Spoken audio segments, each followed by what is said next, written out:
back, and good news for both of us. We made it. 4-10 last year. Both of us 4-10 Look at us now. to playoff teams. Look at us now. If you listen to this podcast, you're probably a playoff team too. I mean, probably not Matt Levin. Oh wait, he is too, and he listens. Somehow we got. Look, not everyone this can make it to episode. the playoffs. It's okay, but we made it this year. We're gonna, talk through how we made it our last week of the season, and Jacob. You already saw last week he secured his bye week, so he's good to go. But we're gonna see who he's playing next week in the other matchup. So we'll start off as A always. lot to get into. NFL news. It was a pretty exciting week for the league. I mean, overall, a lot of exciting games, crazy finishes. First one to highlight, Tylan Wallace. Our Ravens fans, our Ravens contingent was pretty happy about this. It was a back and forth game with the Rams. And it went to overtime. And Tylan Wallace, punt return, just a crazy return.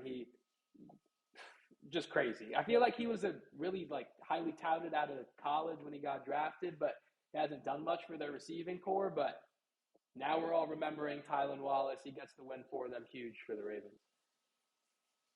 Yeah. I mean, obviously, this is the story of the week. Kadarius Toney being offsides. It's so obvious, and it's clearly an advantage. As a neutral party, you get a clear step ahead of everyone else. It's just flat out that simple. Bills win because of that.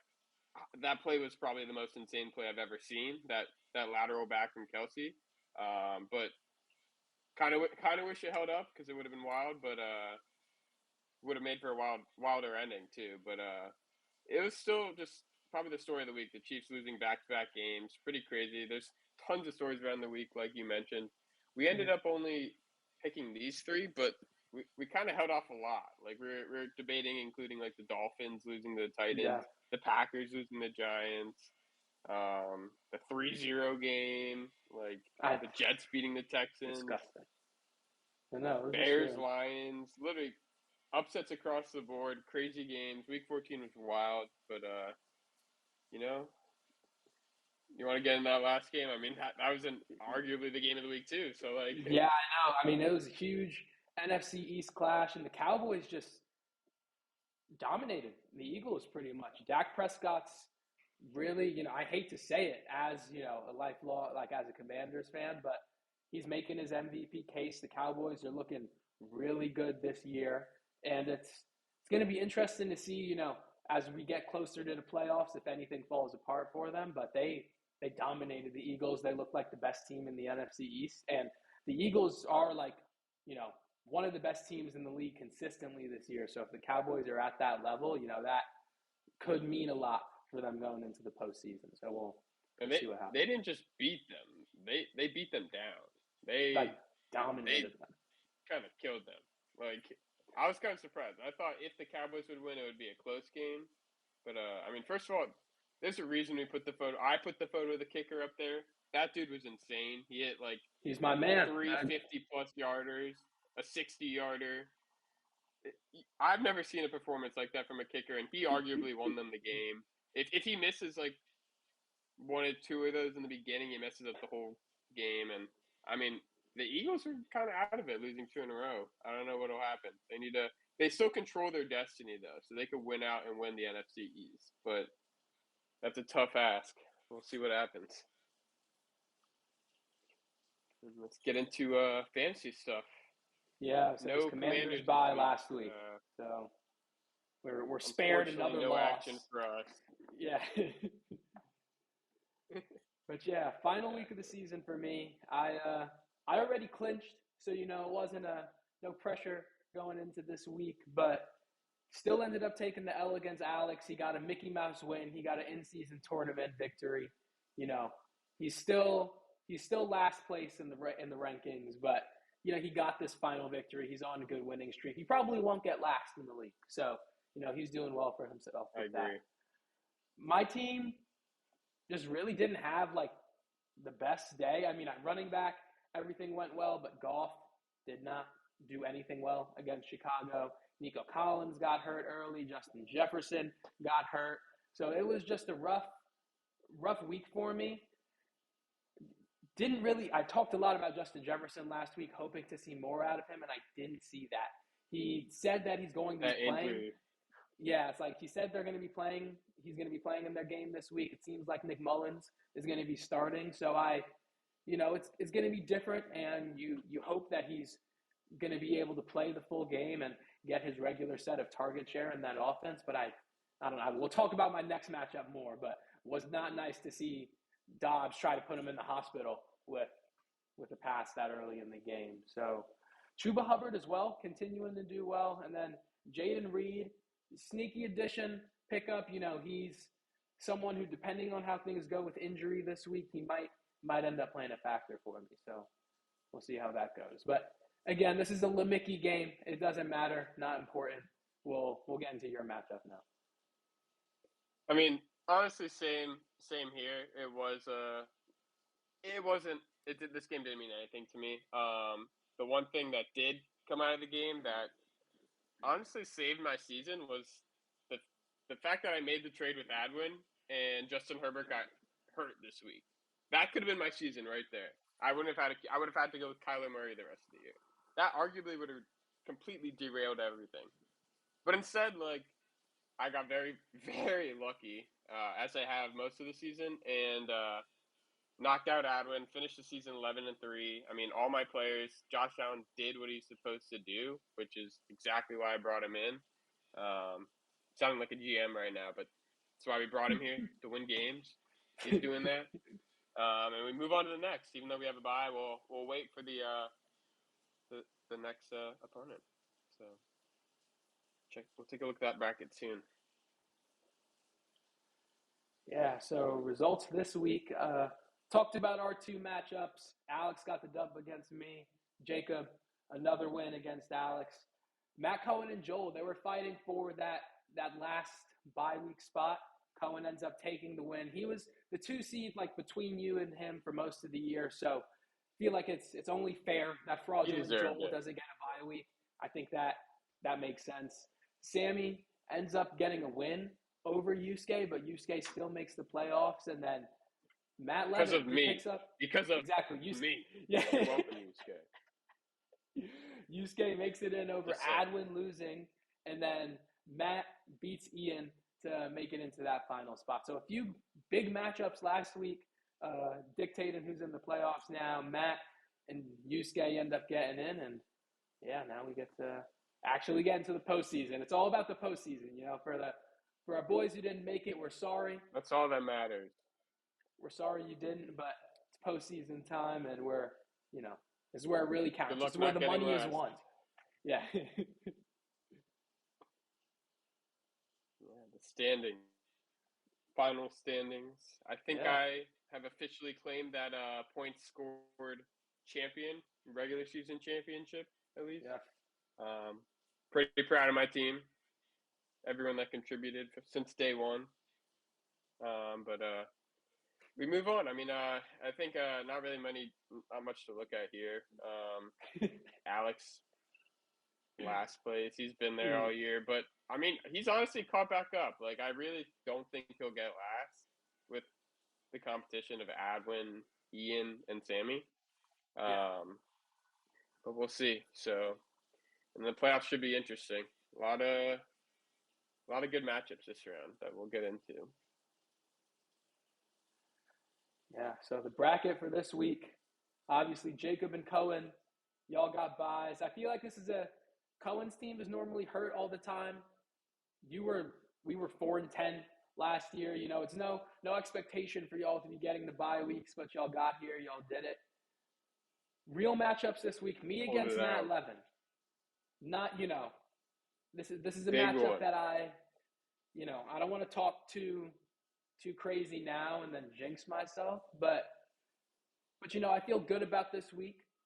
I feel like Matt's team overperformed its projections pretty consistently, but I think it's going to catch up eventually, and I think my team is pretty well situated to win. Cohen, I feel like, has I feel like Cohen has a pretty solid matchup as well. Like, I honestly, I feel like y'all two are going to make the final ultimately, just because if he ends up going up against Joel's done well the last few weeks, but I don't know. I don't see Joel. We'll see. You never know. I I don't see mean, Joel I winning think the league. Maybe Ian, Ian and Sammy get the buys last year. I mean, I honestly don't really remember. I don't think it's a lock though. I'm honestly, I don't feel safe. I still have to win a big matchup against either you or Yusuke, and I don't know. It's you two both have good teams. You both have at least 3 solid running backs that you can start, which I don't have, which makes me feel a little nervous. And you have like solid receivers across the board. I mean, you have deep teams, so a little worried about my matchup, but yeah, we'll see what happens. You know, we had to do it to them here. you know, we'd like to Boys. shout out the graphics department, Matt Levin, for creating these. He's in the Matt playoffs, Levin. so he avoids making one for himself so far. But we got to rest in peace to our fallen soldiers. It was, they're in our consolation ladder now. We're not going to be talking about their matchups, unfortunately. They're not going to get that this week. But we appreciate them for, being a part of the league. We'd like to congratulate them. We might have one of them, on again. We'll see. But it was, unfortunate. But it is what it is. They're eliminated. It is. Sorry, boys. See you next year. And hopefully don't get last. Maybe we'll see them, try to make it to next year. Don't get last. Exactly. And we need a special shout out. Special shout out here. Down bad. Take it away. I really want to highlight. May he rest in peace. I mean, there's a few things I want to highlight. One, this is only Adwin's second year in the league. I think we got to give him his flowers. Ultimately, he did well last year. He finished 500. He was rookie of the year. He did what he was supposed to do. Point. I think he came into this year feeling a little bit bold. He thought that he was gonna be able to do a little bit more, that he'd be able to make the playoffs again, and he just kind of hit a sophomore slump. I mean, you see this text here. We talked about it last week. He sent the Brady meme. He said his playoff run starts now. Within 20 minutes. You can't do that, man. Within 20 minutes, it was clear his team was not Two winning. Players injured. Two players were injured. Like 20 minutes in, I swear. Immediately. Not a good day. At 11:55. Reverse jinx is undefeated in this league. By 12:15, so you guys know, we knew it was done. In his last 5 matchups, he went 1-4. It was just a poor end to his season. And he tried to make that trade with you. After dropping 160, he proceeded to lose the next 2 weeks. Like, it was just not a, he tried, he went for it. He did, I got to respect Adwin for going for it. He tried to make a move. He tried to push his season to the next level, but he couldn't do it. So, down Badwin, sad win. It's just not a sad win, as we call it. Unfortunate time for Adwin right now. So he's our down bad for, I guess we might do one for the season 2, but for right now, for missing the playoffs, Adwin, he kind of fumbled the bag a little bit there. Definitely. So I just did some digging too on last year, and Ian and Sammy, who were the co-victors, they both had the bye. So that is something important to note. We will see what happens. I mean, unless DeMar Hamlin 2.0 happens again, there shouldn't be 2 victors. That was kind of disrespectful. I did not mean any disrespect. Purely intended to be about the consequences of the fantasy match. There should be 1 victor. I thought 2 victors was weird, honestly. But I still don't know who do we say won last year. There wasn't really a winner. There was, both of them won. Yeah, it basically puts an asterisk on the season. It's a Lamicki rate. I'm sorry, I'm not trying to in-season tournament. Disrespect. Not a real. Exactly. They just got their Lamicki banner They're putting it up over there. But yeah, just something to know. Let's get into these first round matchups though. This is probably what people care about more. Yeah, so my matchup against Matt this week, I'm projected to do pretty well. He's at 105, I'm at 118 right now, so I'm feeling confident. The injuries thing are like really my biggest thing though. I think Justin Jefferson, he said he's playing this week, but how well is he going to do with Nick Mullins at QB? How's that partnership going to be? Nico Collins, I haven't seen anything about him yet, or CJ. I don't know. I think CJ Stroud's still in concussion protocol. But if CJ Stroud is out, definitely makes me feel worse about Nico Collins. And then if Nico Collins is out, then it just doesn't matter altogether. I still have Jalen Waddle on my bench. I have Jaden Reed. I have some options there. So we'll kind of evaluate. We'll see what's going on. But receiver is definitely someplace I'm not feeling the most confident. Laporta against Denver, I'm really hoping for a rebound week for him and Goff. I think in order for me to succeed in the postseason, I need the both of them to, kind of be consistent. Matthew Stafford is on waivers right now. I've, picked him up. I started him a week or two, so I'm, considering maybe bringing him in. But I have faith in Goff. He's done me well a lot of the time when I've trusted him this year, so I want to try to keep that going. Zach Moss, I'm like iffy about, but I feel like I have to start him, and I feel like he's due a touchdown or like just getting in the end zone, like having a decent game. The Steelers' run defense isn't good at all, so I feel pretty confident he's going to be able to do something. And then defense, I feel solid about the defense. I have the best kicker in fantasy football. I think I'm well positioned. No, I think I do. I guess technically. Oh, he's number one now. Damn. You were just talking about this man. You were just talking about how good he was. This is what he does. He is the best. I guess this past week must have boosted him over. There's no way it didn't. I'm gonna find that out right now. Yeah. But Matt's team looks like, I don't know. It's not that he has a good team. And a lot of Mitchell being in's a little odd. That's the thing. A lot of his players could just like get a touchdown, and then it ends up pushing his team further. It's kind of hard for me to see. Like, I gotta knock on wood. I don't see Zay Flowers and Keaton Mitchell both doing like really well. Like just hedging the whole Baltimore. It's not the whole Baltimore offense, but putting that much on like just skill position players and one offense is a bit, that can go a lot of different ways. Devontae Smith, he's probably going to do well. Ayuk is probably going to do well. Like I don't know. I see his team doing well. I just see my team doing, well as, in addition to that. So we'll see how it matches up. I think I think it's going to be closer. Really comes down to your receivers.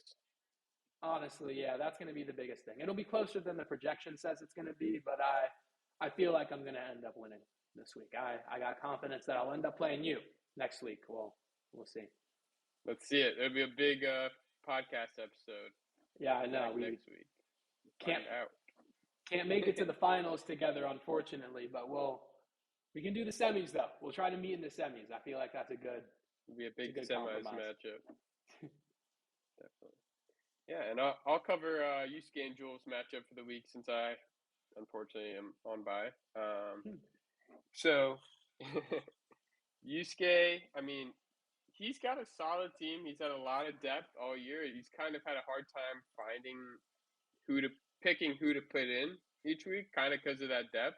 Like I see right now, he has Puka in over Cooper Kupp, and last week Cooper Kupp went off, so I don't know if he's going to switch that. He's got deep running backs like Breece Hall, James Cook. But one thing I noted about both their teams is all their players have tough matchups. Like, just look at, besides Brock Purdy, Breece Hall's up against Miami. They're a good defense, though. James Cook's up against Dallas, one of the best. Denver's been a good defense. They're up against Amon-Ra. Washington is, Puka will probably do okay. But then come out against Cleveland. Like, they're all solid. Even Walker's matchup. And when you look down Joel's matchup, it's very similar. That's why I think this projection is going to be very close. This will really determine if Fraudulent Joel is Fraudulent Joel. I will personally remove the nickname if he makes it past this round. Joel, that's a guarantee. I can agree to that, Joel. We'll remove the Fraudulent Joel. We'll stop it. We'll renounce it. This is a straight 50-50 matchup. Legitimate Joel. Legitimate Joel if he wins. I mess with that. Legitimate Joel. Legitimate Joel. But if not, that's the plan going forward. If not, you're just confirming Fraudulent Joel. So we'll see, Joel. It's in your and that might be a running thing. So be smart this week. Come on, you got this, man. Yusuke, we're also rooting for you too. So yeah, make him fraudulent. All right. So. Now down to the over-unders. Crazy week. Last week, you picked all overs. And you said and you said you mentioned it. But here we are. I said I have an over problem. Here we are. And I clearly do. Everything goes under. You know, I think this was the one thing we've been doing so well in fantasy, you know, with our wins and losses. They had to, you know, the fantasy football, you know, forces that be. They had to give us something that wasn't good. So we jinxed ourselves. Everything went under. But lucky for me, I got two of my unders right. Jefferson ended up hitting his under. Josh Allen also went under. It's an injury. So, look, barely. Under is an under. Under is an under. You know, and I said Josh Allen was going to be close too. So, you know, I feel pretty good about my results this week. And I guess, do you have anything else to say about your over problem or anything? No, we can skip this. I'm over it now. I'm over it. Well, you get it, but you'll see. I have an under on this set right here, so I'll let you go first for this upcoming matchup. But first, I'd like to before we get into any over under predictions, I'd just like to note that I've taken the lead in our season total. I'm claiming the regular season over under championship. I'm making that a thing. I'm claiming it. I was behind all year long, and last week I came in tied. You battled. You know, I picked I picked the unders that I had to, and it got me where I'm at now. So I'm feeling comfortable. You know, going into our postseason over unders, I think I'm feeling pretty safe. So I just had to get that out of the way. You know, I'm very proud of my performance there. You deserve to. And one thing to bring up, just to bring you down a little bit, I did see. I'm looking at the kicker rankings right now. Dustin Hopkins has 134. Aubrey has 145. Aubrey went for 23 last week. Hopkins went for 9, meaning that Aubrey overtook my number one kicker, Dustin Hopkins. If you're a Commanders fan, our ex-kicker, Dustin Hopkins, one of our best, honestly. But and now the number 2 kicker in fantasy, unfortunately. So You're right. So put me back down. There we go. You deserve to. Fair enough. All right, let's get it into these over-unders, starting with Kyren Williams. Is that 21.6 I see? Bruh. They, really boosted him this week. I feel like it's a little disrespectful, honestly. That hurts me as a Commanders fan. I don't know if there's I want to see if there's a player or if there's a running back projected for more this week. He might be. McCaffrey's the only one. McCaffrey and McCaffrey are the only ones for projected above 20. McCaffrey's projected 23, and then Williams is 21.6. The next one is Saquon at 16. Oh my god! They're putting him at McCaffrey level. That is very disrespectful to the Commanders defense. Do you think he deserves to be at 21.6 is... I'll start this one off fixing my problem. I'm going to go under here. This is just way too high. I thought that was wrong, honestly, when I looked at that. I was like, no way it's 21.6. And I mean, yes, he probably has done 21.6 a few times this year, but it that means they kind of blow us out, and he goes for like he'd have to go for 2 touchdowns to get this. Yeah, like two Two touchdowns, touchdowns. 100 yards, 50, high percentage of. That's a big performance. I mean, I Yeah. could see a touchdown, 100 yards.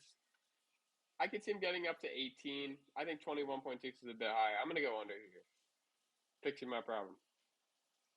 I think just because I'm a homer, I gotta, I think I have to, put faith in my guy for my first playoff matchup. I'm gonna go with the over here. I think that he's hit this. Like he has hit this. Before he got coming out of his injury the last 3 weeks, he dropped 35, 18, and then 12 points. Last week was, the most down week out of those. But the biggest thing out of that is he's been consistently a part of the receiving game as well. He's gotten at least 4 targets in all of those games. Last week, he didn't get receiving yards out of those targets, actually. It was -1. But Baltimore's like good defense, so that's fine. Not that the Commanders' defense is bad, but I see this being a game that the Rams most likely win. And in that, I see Kieran Williams getting a lot of carries, probably getting to a point in the game where he's going to, it's going to get to a point in the game where he is getting more touches. And I see him just finding the end zone. I think the Rams have made it very clear that he is a significant part of, he's a significant part of their offense. I'm not, doubting this. I'm doubling down on Kieran Williams. I'm going with over. All right. Fair reason there. All right. Keaton Mitchell, 8.8 against Jacksonville. Honestly, the man is averaging around that amount, and Jacksonville's been letting up a lot of points. I feel like the Ravens have been scoring a lot of points. And that doesn't necessarily mean that doesn't mean he's going to score, but I feel like the teams have just been moving the ball down the field on the Jaguars. I kind of feel like he'll be able to get this 8.8 mark. I'm going to go over here. I haven't watched a ton of Ravens football, honestly, but he's an explosive dude, and 8.8 against a team that's not playing great defense right now, I think that's very manageable for a RB 1B, 1A. I don't know where you want to put him, but he's arguably their number 1, number 2. I'm gonna go over. What are you going there? I'm gonna have to agree with you on that. I think he's, even if he doesn't have I'm hoping that he goes under. That would be great. But I just see him hitting the over here. I think this is a game that, based off how Jacksonville has looked the last few weeks, and I mean, we'll, kind of get into that with our next picks, but Jacksonville's offense has just been stalling out a bit. Trevor Lawrence playing hurt or, not fully healthy, it seems like. He's been not doing as well. I don't see Jacksonville putting up too much of a fight, and I think through that, Mitchell's going to probably get more opportunities than he would normally. So I see him, he's explosive anyway, like you said. It's a good chance he maybe finds the end zone, and I see him getting over 8.8.